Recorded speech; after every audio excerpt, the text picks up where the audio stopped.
Kasus kematian Pradaluki Cepril Saputronamo yang menggemparkan publik kini tengah diusut polisi militer.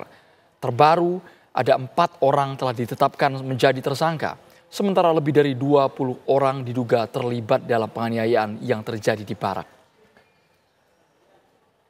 Pakai hak saya sebagai manusia, ingat Bapak-Ibu, tanda mulut saya.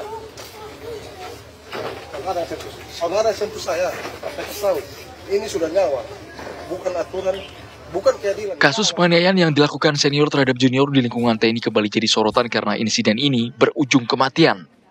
Pradaluki Cepril Saputronamo yang masih berusia 23 tahun meninggal dunia setelah diduga mengalami penyiksaan dari para senior di Barak Batalion Teritorial Pembangunan 834 Wakangemere, Nagekeo, Nusa Tenggara Timur. Polisi militer Kodam 9 Udayana menetapkan 4 prajurit TNI sebagai tersangka dalam kasus kematian Pradaluki Cepril Saputronamo yang diduga tewas akibat dianiaya senior. Penahanan disampaikan Kepala Dinas Penerangan Angkatan Darat Kadis Penat Brigjen TNI Wahyu Yudayana. Keempat tersangka yakni Pratu AA, Pratu EDA, Pratu PNBS, dan Pratu ARR. Keempatnya telah ditahan di Subdenpom 911 Indi, Nusa Tenggara Timur. Penetapan tersangka dilakukan setelah pemeriksaan sejumlah personil baik terduga pelaku hingga saksi guna mengetahui peran masing-masing. Selain 4 tersangka, diduga ada puluhan personil lain yang masih menjalani pemeriksaan lanjutan oleh penyidik Pomdam 9 Udayana dan menegaskan tidak menutup kemungkinan akan ada tersangka baru.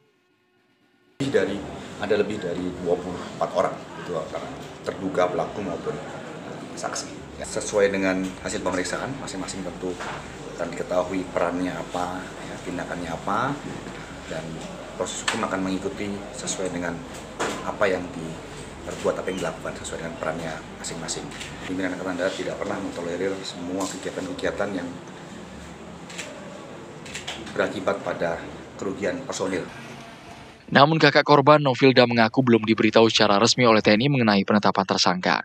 Penyampaian secara langsung ke pihak keluarga, terutama saya punya mama, belum. Menurut Kakak? Menurut saya kurang karena mereka melindungi mungkin yang pangkatnya di atas. Karena masa sih pelakunya itu yang pangkat di bawah semua, sedangkan yang kita lihat yang 16 orang itu pangkatnya di atas semua. Sebelumnya, ibu korban tak terima dan memohon agar kematian janggal anaknya diusut tuntas. Ia meminta ada hukuman setimpal yang diterima para pelaku. Seorang ibu, saya minta keadilan. Saya anak sudah mati sia-sia. Mati di medan perang saya terima. Itu tugas dia, bela negara, bela bangsa. Ini mati sia-sia di tangan senior. Proses mereka pecat. Bila perlu hukuman mati. Pradaluki Cepril Saputronamo, anggota Batalion TP 834 Wakangemere, Nagekeo, NTT, dimakamkan di Pemakaman Umum Kapadala, Kupang, Nusa Tenggara Timur, dan dilakukan secara militer. Tim TV One mengabarkan.